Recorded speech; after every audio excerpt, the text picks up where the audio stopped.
عمل کی نیت کر لیں۔ میں بھی نیت کرتا ہوں جو کچھ کہوں گا اس پہ عمل کروں گا۔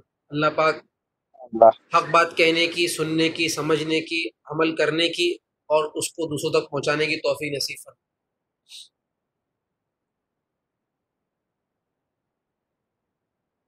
ایک بات ہمیشہ ذہن میں رکھنے کی ہے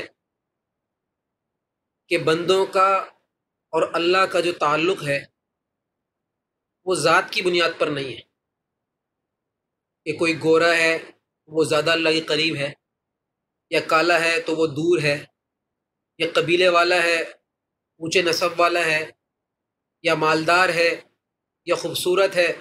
اللہ رب العزت کا تعلق اپنے بندوں سے ذات کا نہیں ہوتا، اللہ رب العزت کا تعلق اپنے بندوں سے صفات کا ہوتا ہے۔ جو بندہ اچھی صفات اپنا لے گا، چاہے وہ کیسی شکل صورت والا ہو، چاہے وہ کیسے ہی علاقے میں رہنے والا ہو، کیسی ہی فائنینشیل اس کی صورتحال ہو، کیا ہی اس کا نام ہو، اللہ سے اس کا تعلق بڑھ جائے۔ حضرت بلال رضی اللہ تعالیٰ عنہ حبشہ کے رہنے والے، شکل صورت کے اعتبار سے کم تھے، ہم سب کو معلوم ہے، لیکن اللہ کے ہاں ان کا کیا مقام تھا۔ روایت میں عجیب واقعات آتے ہیں ان کا کیا مقام تھا کہ ایک مرتبہ انہوں نے کسی خاندان والوں کے ہاں نکاح کا پیغام دیا اور ان خاندان والوں نے ان کو منع کر دیا، اور منع کرنے کی وجہ ان کی شکل صورت یہ چیزیں تھیں۔ تو حضرت بلال کو جب یہ پتہ چلا کہ انہوں نے منع کر دیا تو وہ ناراض ہو گئے، اور اللہ کے نبی صلی اللہ علیہ وسلم سے عرض کیا کہ اے نبی صلی اللہ علیہ وسلم، ان لوگوں نے مجھے نکاح سے انکار کر دیا، میری شکل صورت کی بنیاد پر، میں ان سے ناراض ہوں۔ اللہ کے نبی پاک صلی اللہ علیہ وسلم نے ارشاد فرمایا، جن سے بلال ناراض ہے میں بھی ان سے ناراض ہوں۔ کتنی بڑی بات۔ جب یہ خبر ان گھر والوں کو ملی، ان خاندان والوں کو ملی، تو دوڑے ہوئے آئے اور معافی مانگی اور اپنا رشتہ ان سے کر دیا۔ ایک اور روایت میں آتا ہے کہ اللہ کے نبی صلی اللہ علیہ وسلم نے، صحابہ نے مشورہ دیا کہ ایک ساتھی ہیں جن کی آواز بہت زیادہ بلند ہے، ان کو مسجد نبوی کا مؤذن مقرر کیا جائے۔ اللہ کے نبی صلی اللہ علیہ وسلم نے مشورے سے طے کر کے مؤذن مقرر کر دیا۔ اس سے پہلے حضرت بلال اذان دیا کرتے تھے۔ 3 دن بعد حضرت جبریل علیہ السلام اللہ کے نبی پاک صلی اللہ علیہ وسلم کے پاس آئے اور عرض کیا، رسول اللہ صلی اللہ علیہ وسلم 3 دن ہو گئے اذان کی آواز نہیں آ رہی۔ اللہ کے نبی صلی اللہ علیہ وسلم فرمایا اذان تو ہو رہی ہے۔ تو جبریل علیہ السلام نے عرض کیا کہ جب حضرت بلال اذان دیتے تھے تو ہم عرش پہ ان کی اذان کی آواز سنتے، ظاہری اعتبار سے کم، لیکن اللہ کے ہاں یہ رتبہ۔ حدیث پاک میں آتا ہے، ایک اور حدیث ہم نے مشہور حدیث سنی ہے، جب معراج کے موقع پر اللہ کے نبی پاک صلی اللہ علیہ وسلم تشریف لے کر گئے آسمانوں پر، اللہ نے ان کو سیر کرائی، جو مقام دکھانا تھا وہاں دکھایا، تو وہاں پر اللہ کے نبی صلی اللہ علیہ وسلم نے حضرت بلال رضی اللہ تعالیٰ عنہ کی قدموں کی آواز سنی۔ چلتے تھے زمین کے اوپر، قدموں کی آواز عرش پہ ملتی تھی، آسمانوں پہ جاتی تھی۔ عمل کیا تھا؟ جب بھی وضو کرتے 2 رکعت تحیۃ الوضو پڑھ لیتے۔ تو اللہ کے ہاں کسی کا تعلق ذات کی بنیاد پر نہیں ہوتا، کسی کا رتبہ ذات کی بنیاد پر نہیں ہوتا، صفات کی بنیاد پر۔ ان اکرمکم عند اللہ اتقاکم، سورہ حجرات کے اندر اللہ رب العزت نے ارشاد فرمایا کہ تم میں سب سے زیادہ قابل عزت اور قابل فخر کون ہے؟ جو اللہ سے زیادہ ڈرنے والا ہے، جو بڑا متقی، وہ اللہ کے ہاں بڑا باعزت۔ اصل عزت کا مدار تقوی ہے۔ تو آدمی کو اپنی صفات کے اوپر محنت کرنی ہے۔ اپنی ذات کے اوپر ہم کتنی محنت کرتے ہیں، ہمیں ہینڈسم نظر آئے، ہمارے جو ہے بال بھی کٹے ہوئے ہوں، ہمارا چہرہ بھی خوبصورت ہو، ہمارے کپڑے بھی خوبصورت ہوں، ہماری باڈی بھی اچھے شیپ میں ہوں، لیکن صفات کے اوپر محنت نہیں کرتے۔ صفات اللہ نے انسان کے اندر بہت زیادہ رکھی ہیں۔ انسان جو ہے اصل کس سے بنا ہے؟ مٹی سے۔ انسان کے اندر جو اصل ہے، حضرت آدم علیہ السلام کو جو اللہ نے بنایا براہ راست مٹی سے بنایا، اور ابلیس کو آگ سے بنایا۔ جب اللہ نے ابلیس کو، شیطان کو حکم دیا کہ حضرت آدم کو سجدہ کرو، تو اس نے کیا جواب دیا؟ خلقتنی من نار وخلقتہ من طین، کہ اے اللہ آپ نے مجھے آگ سے بنایا اور ان کو، حضرت آدم کو مٹی سے بنایا، میں بہتر ہوں ان سے۔ تو ہماری اصل مٹی ہے، مٹی کے اندر عاجزی ہونی چاہیے، تواضع ہونی چاہیے۔ انسان کے اندر دیکھیں اللہ کے اندر ساری صفات ہیں، صرف عاجزی نہیں ہے، عاجزی نہیں ہے اللہ کے، اور اللہ کو عاجزی پسند ہے، آدمی کے اندر نیچ نوائی ہو، تکبر نہ ہو، میں نہ ہو۔ دیکھیں ہم سب سنتے ہیں بہت سارے چھوٹے چھوٹے عمل ہیں لیکن ہمیں معلوم نہیں۔ سنت عمل کیا ہے کہ جب نماز ختم ہو جائے، فرض نماز کا جب آدمی سلام پھیرے، اللہ کے نبی پاک صلی اللہ علیہ وسلم کا عمل ہے کہ جب بھی اللہ کے نبی صلی اللہ علیہ وسلم نماز ختم فرماتے تو کیا کہتے؟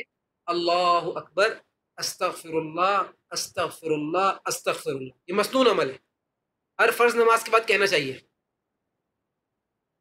جب بھی آدمی نماز پڑھے، نماز ختم کرے، سلام پھیرنے کے بعد فوراً بعد کیا کہے؟ ایک مرتبہ اللہ اکبر اور 3 مرتبہ استغفر اللہ۔ اس کا مطلب کیا ہے، پیغام کیا ہے؟ علماء یہ فرماتے ہیں کہ جب بھی انسان عبادت کر لے، کسی بھی نیکی کی توفیق مل جائے، تو اس کے نتیجے میں انسان کے دل کے اندر بڑائی پیدا نہ ہو، کیونکہ شیطان کہاں سے گمراہ کرتا ہے؟ شیطان انسان کو گھمنڈ میں مبتلا کرتا ہے کہ دیکھو میں تو نماز پڑھ لی، فلاں میرا پڑوسی نماز پڑھتا ہی نہیں ہے، میں تو مسجد میں جا کے نماز پڑھتا ہوں، فلاں بندہ تو نماز پڑھنے آتا ہی نہیں ہے۔ تو یہاں پر جب یہ جذبات اندر پیدا ہوتے ہیں تو انسان کی نیکی ضائع جاتی ہے۔ تو مسنون عمل کیا ہم نے سیکھا آج کہ اللہ کے نبی پاک صلی اللہ علیہ وسلم جب بھی نماز سے فارغ ہوتے کیا کہتے؟ ایک مرتبہ اللہ اکبر، سلام پھیرتے ہی، اور 3 مرتبہ استغفر اللہ، استغفر اللہ، استغفر اللہ۔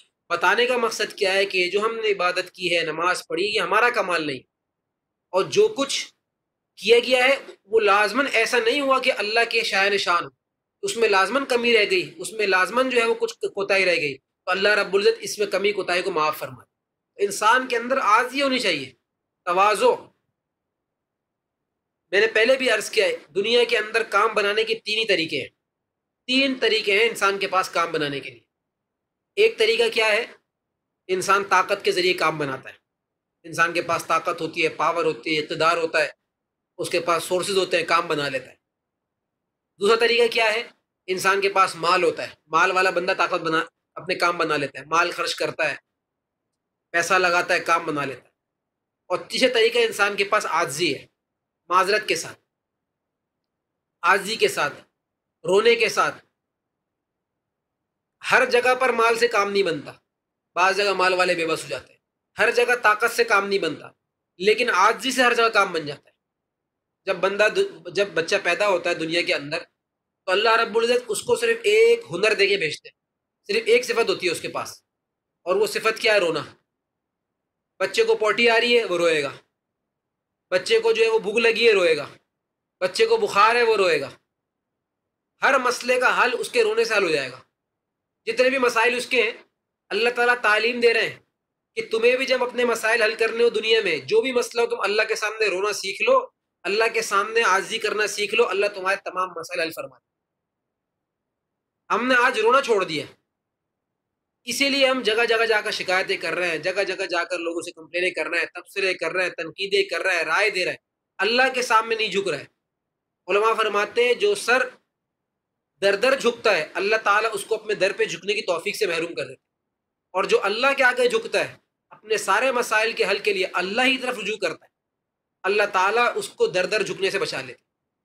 قرآن کریم میں یہ اللہ نے وعدہ فرمایا، اِنَّا لَنَنْصُرُ رُسُلَنَا وَالَّذِينَ آمَنُوا فِي الْحَيَاةِ الدُّنْيَا، کہ ہم نے رسولوں کی مدد کی ہے اور ایمان والوں کی مدد کی ہے دنیائی زندگی میں۔ اللہ تعالیٰ ہماری مدد بھی فرمائیں گے، شرط کیا ہے کہ ہم ایمان والے بنیں، ہم اللہ سے اپنے تعلق کو درست کریں، اپنے اندر صفات لے آئیں۔ اچھی صفات اپنانا ہر آدمی کے بس میں ہے۔ انسان کے اندر جذبات جو اللہ نے رکھے ہیں اس کے خزانے ہیں، جذبات ختم نہیں ہو سکتے، ان کا رخ چینج ہو سکتا ہے۔ انسان کے اندر نفرت کا جذبہ ہے، انسان کے اندر نفرت کا جذبہ ختم نہیں ہو سکتا، لیکن اس جذبے کا صحیح استعمال ہو سکتا ہے۔ نفرت دوسروں سے نہیں کرنی، نفرت گناہوں سے کرنی ہے، نفرت اللہ کی نافرمانی سے کرنی ہے۔ محبت کا جذبہ ہے، اس کو صحیح استعمال کرنا ہے، سنتوں سے محبت کرنی ہے، نیک کاموں سے محبت کرنی ہے، ایمان والوں سے محبت کرنی ہے۔ علماء نے عجیب بات لکھی ہے، حدیث پاک میں آتا ہے کہ اللہ کے نبی پاک صلی اللہ علیہ وسلم نے ارشاد فرمایا کہ ایک مسلمان کی جو حیثیت ہے، اس کی جو عزت ہے، خانہ کعبہ سے زیادہ ہے، خانہ کعبہ سے زیادہ ایک عام مسلمان کی اہمیت اس سے زیادہ ہے۔ علماء فرماتے ہیں، عجیب بات فرمائی علماء نے، کہ جب لوگ خانہ کعبہ کو دیکھ کے دعا کرتے ہیں اور دعا قبول ہوتی ہے، تو اگر کسی مسلمان کو ایمان والے کو دیکھ کر اس کے ایمان والا ہونے کی وجہ سے دعا کریں گے، اللہ کیوں قبول نہیں فرمائے؟ محبت کرے صرف اللہ کے لیے۔ حدیث پاک میں آتا ہے جب دو مسلمان آپس میں صرف ایمان کی وجہ سے ملتے ہیں، ایمان کی وجہ سے مصافحہ کرتے ہیں، ان کی جدا ہونے سے پہلے اللہ تعالیٰ دونوں کی مغفرت فرمائے۔ ایک اور حدیث میں آتا ہے کہ وہ دو بندے، 7 قسم کے لوگ اللہ کے عرش کے سائے میں ہوں گے اس دن، جس دن اللہ کے عرش کے علاوہ کوئی سایہ نہیں ہوگا، اور اس میں وہ 2 بندے بھی شامل ہوں گے جو آپس میں صرف اللہ کے لیے محبت کریں، کوئی اور دنیاوی غرض نہ ہو، کوئی رشتہ داری نہ ہو، کوئی تعلق نہ ہو، صرف اور صرف دین وجہ ہو، صرف اور صرف دین کی وجہ سے آپس میں ایک دوسرے سے محبت ہو، نفرتیں ختم کریں۔ پہلے بھی میں نے حدیث میں عرض کیا ہے، حدیث میں آتا ہے اللہ کے نبی پاک صلی اللہ علیہ وسلم نے، ایک صحابی بیٹھے ہوئے تھے حضرت عبداللہ ابن عمر بن عاص، فرمایا کہ ابھی جو شخص آ رہے ہیں وہ جنتی ہیں۔ صحابہ کہتے ہیں ہم نے مڑ کے دیکھا تو ایک صحابی آ رہے ہیں، جوتے اپنے ہاتھ میں اٹھائے ہوئے اور داڑھی سے وضو کا پانی ٹپک رہا ہے، بیٹھ گئے، آ کے شامل ہو گئے۔ دوسرے دن پھر ایسے ہی ہوا، اللہ کے نبی پاک صلی اللہ علیہ وسلم نے صحابہ سے فرمایا ابھی جو شخص آئیں گے وہ جنتی ہیں، وہی صحابی دوبارہ آئے۔ تیسرے دن پھر ایسے ہی ہوا۔ حضرت عبداللہ فرماتے ہیں کہ میرے ذہن میں خیال آیا کہ میں ان کے ساتھ جاتا ہوں اور ان کے ساتھ جا کے دیکھتا ہوں کیا عمل کرتے ہیں جن کے بارے میں اللہ کے نبی فرما رہے ہیں جنتی۔ 3 دن رہے، کوئی خاص عمل نہیں دیکھا، جاتے ہیں پوچھا کہ آپ کے بارے میں اللہ کے نبی پاک صلی اللہ علیہ وسلم نے بشارت دی ہے کہ آپ جنتی ہیں، کیا ایسا عمل آپ کرتے ہیں؟ میں نے تو نہیں دیکھا۔ انہوں نے عرض کیا، انہوں نے فرمایا کہ میرا کوئی ایسا خاص عمل نہیں ہے، صرف ایک عمل ایسا ہے کہ جب بھی میں رات کو سوتا ہوں سب کو معاف کر کے سوتا ہوں، میرے دل میں کسی مسلمان کے لیے کینہ نہیں ہے، دل ہلکا کر کے سوئیں، سب کو معاف کر دیں۔ یہ بات ذہن کے کونے کونے میں بٹھا لے، جو ہمیں ملنا ہے وہ مل کے رہے گا، رہ نہیں سکتا، جو نہیں ملنا وہ مل نہیں سکتا، وہ ہمارا ہے ہی نہیں، جو ہمارے نصیب کا نوالا ہے وہ کسی دوسرے کے منہ میں جا ہی نہیں سکتا، اور جو دوسرے کا نوالا ہے وہ ہم اپنے منہ میں بھی ڈال دیں گے، باہر نکل آئے گا۔ یہ تو ہمارا ایمان ہونا چاہیے۔ کیوں نفرتیں؟ بھائی بھائی سے بات نہیں کر رہا، رشتہ داروں کی آپس میں لڑائیاں ہیں، ایک دوسرے سے جو ہے وہ چپکلشیں ہیں، دل صاف نہیں ہے، معاملات خراب ہیں۔ دلوں کو صاف کریں، دل صاف ہوگا تو اللہ تعالیٰ کی محبت آئے گی۔ صاف ستھرا دل، اللہ نے قرآن کریم میں ارشاد فرمایا یوم لا ینفع مال ولا بنون، قیامت کا دن ایسا دن ہے جس دن نہ بیٹے کام آئیں گے نہ مال کام آئے گا، الا من اتى اللہ بقلب سلیم، مگر وہ شخص جو صاف ستھرا دل لے کر آئے گا۔ دل صاف ہو، کینہ نہ ہو کسی کے بارے میں، غیبت نہ ہو، کسی کے بارے میں برائی نہ ہو، دل کو صاف رکھے۔ یہ عمل ہمیں کرنے ہیں، یہ ہمیں صفات بنانی ہے، یہ نظر نہیں آتی۔ ہم ذات پہ تو محنت کرنے لگ گئے، ہم نے جو ہے وہ مادیت پہ محنت کر لی ہے، روحانیت پہ محنت چھوڑ دی ہے۔ دیکھیں اگر کوئی باڈی بلڈر بھی ہو، اگر وہ کچھ دنوں تک کھانا نہ کھائے تو کمزور پڑے گا نہیں پڑے گا؟ کمزور پڑ جائے گا۔ تو ہماری جو روحانیت ہے اگر ہم اس کو غذا نہ دیں، اللہ کا ذکر نہ کریں، اللہ کو یاد نہ کریں، تو آہستہ آہستہ وہ بھی کمزور پڑ جائے گی۔ تو ہم نے اپنے دل کو بھی غذا دینی ہے۔ دل کی غذا کیسے ہے؟